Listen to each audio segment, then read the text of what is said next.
Hi guys, I'm Locutus, and welcome to one that has been oh so long in coming. You know, if you've played it back in the day. Right, for those of you who don't know, Master of Orion is, well, it's one of the games that pretty much created the 4X genre of games. For those who don't know that either, 4X games are their sort of grand strategy games. The whole 4X thing stands for, I can't remember who it was who coined the term, but it's I think it's explore, expand, exploit, and exterminate. Which is technically 4Es if you want to be picky about it, but 4X sounds cooler, I guess, so that's what they called them. Obviously the most famous of 4X game is Civilization by Sid Meier, and that spawned obviously 5 very successful sequels. Civ 4 was a long time ago, and Civ 5 was the first sort of real shake-up of the game. It was a modern sort of remastering of the game. They threw out some of the old ideas and just brought the game up to date, and this is kind of what they're trying to do here with this remake of Master of Orion. Master of Orion, or Moo as a lot of people call it, which I'm not going to say too often because it sounds kind of silly when you say it out loud. Came out around the same time as Civilization. I think it came out slightly after Civ. I'm pretty sure Civ came first. I couldn't swear to that though. I never actually played the original Master of Orion when it was first out. I got into Master of Orion around the time of Master of Orion 2, which remains, for me, probably the best strategy game ever made. And I don't say that lightly. It was incredible, the scope of the game.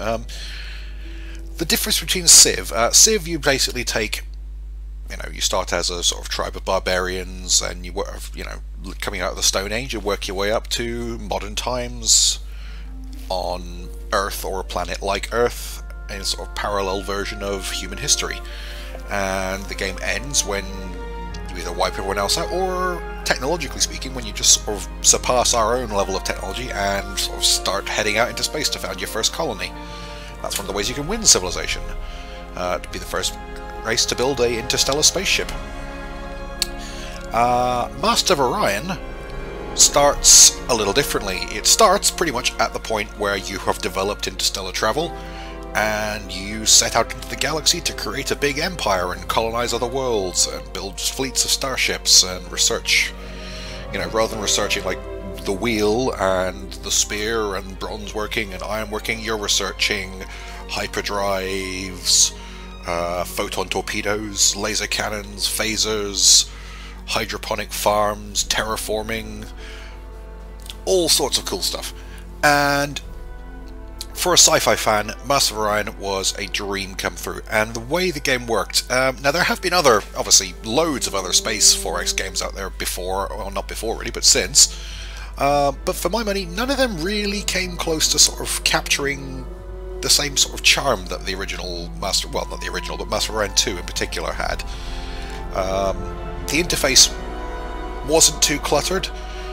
You could manage everything in quite a lot of detail if you wanted to, but it felt really easy to do so. It didn't, and there was just something about the game that had just an undefinable charm about it. Everything worked so well.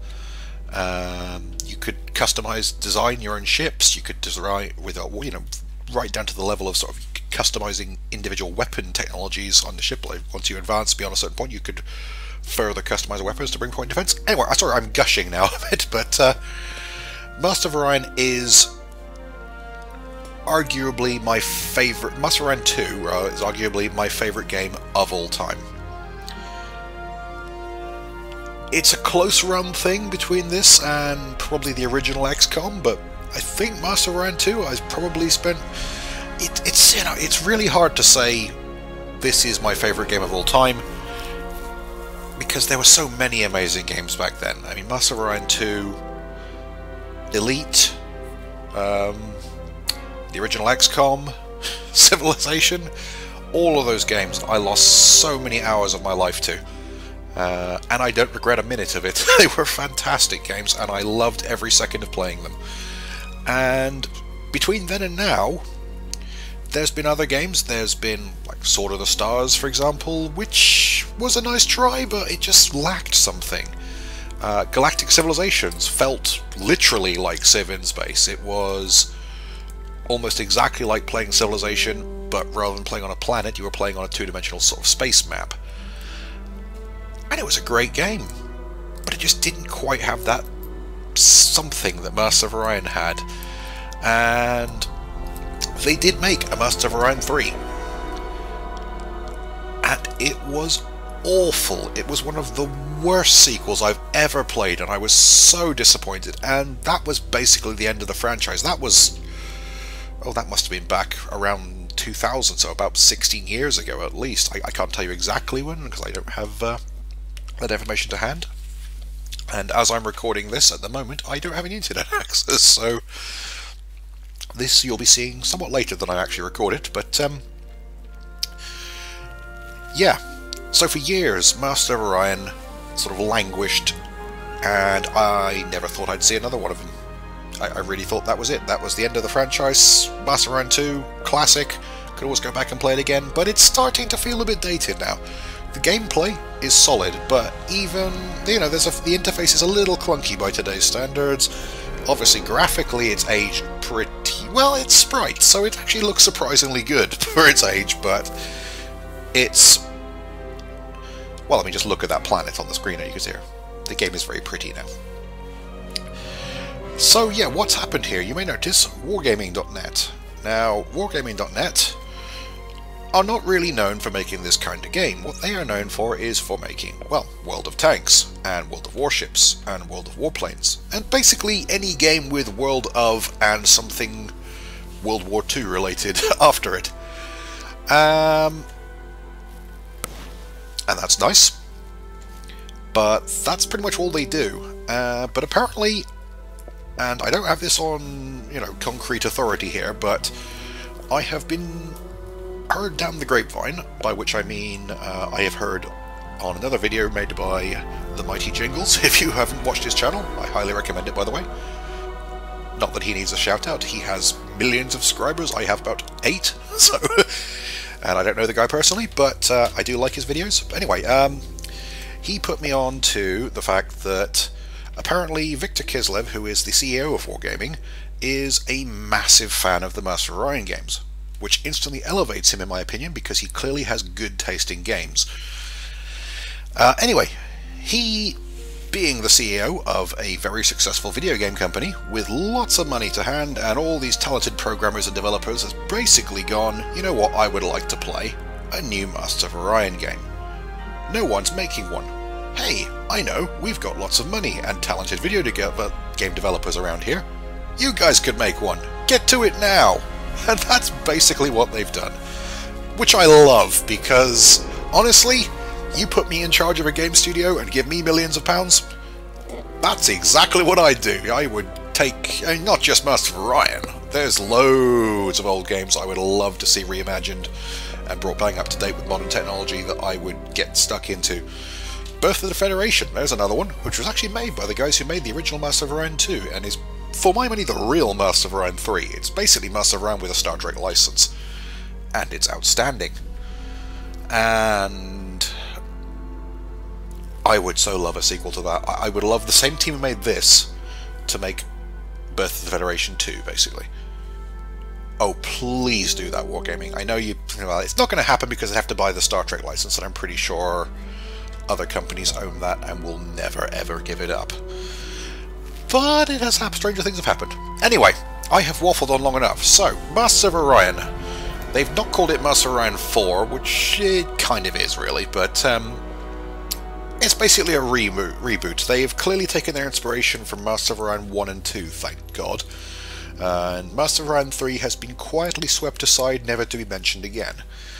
And they've been hard at work at this, and it shows. There is an immense level of polish on this, and lots of voice acting from big names. They've got some pretty big name voice actors in it. They've got Mark Hamill, they've got Michael Dorn, they've got John Delancey, they've got Dwight Schultz. They've basically got most of the cast of Star Trek The Next Generation, come to think of this.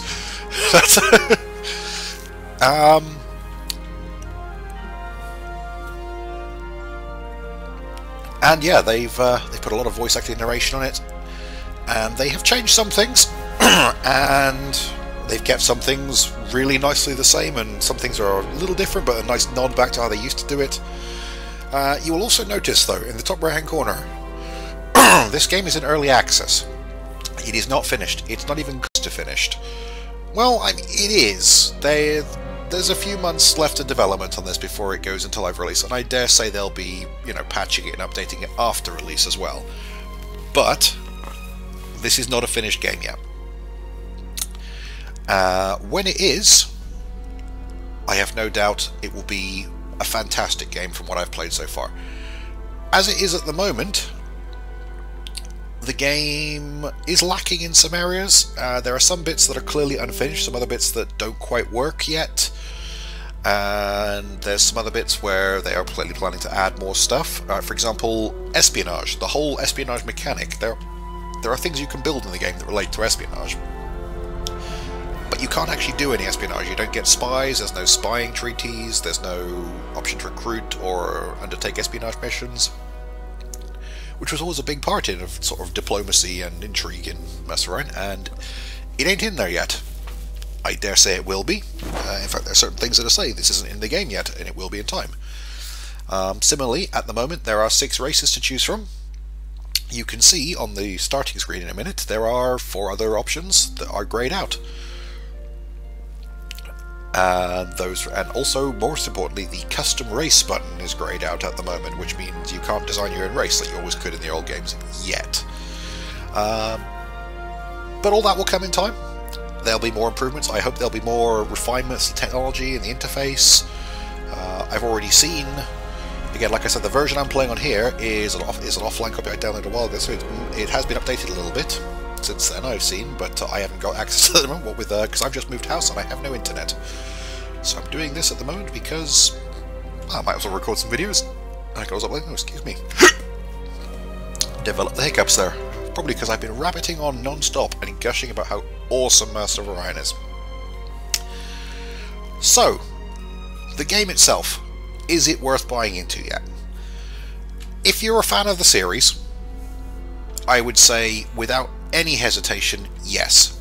Oh god, yes, buy it now. If you are like me, have been waiting for a new Master of Orion game, just praying they would make one for years, this is what you've been waiting for. It's at the moment unfinished, but I can already see where it's going, and it already feels like Master of Orion. It feels like playing Master of Orion 2 again, but with a shiny new graphics engine and a better interface, and it's just good. It's so good, guys. If you're a fan of Civilization and those sort of games, you should definitely buy into this as well. Now, if you are really, really keen to get into the game, absolutely buy it straight away. It's not cheap for an early access game. It's basically on sale as basically a full price release.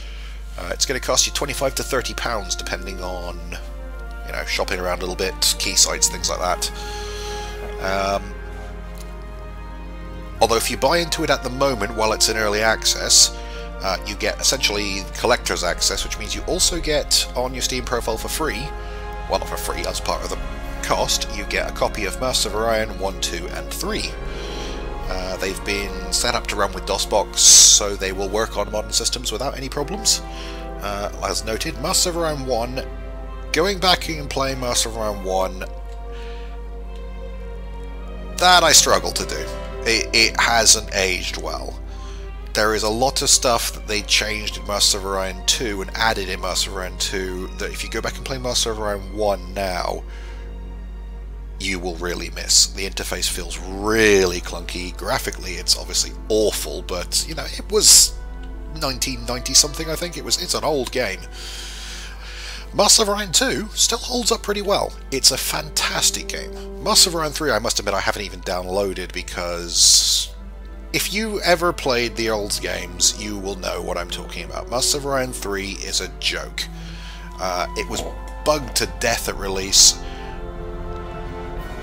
It's not so bugged, it apparently has actually been fixed in a lot of respects, but they haven't actually, what they can't fix is the actual game sucks.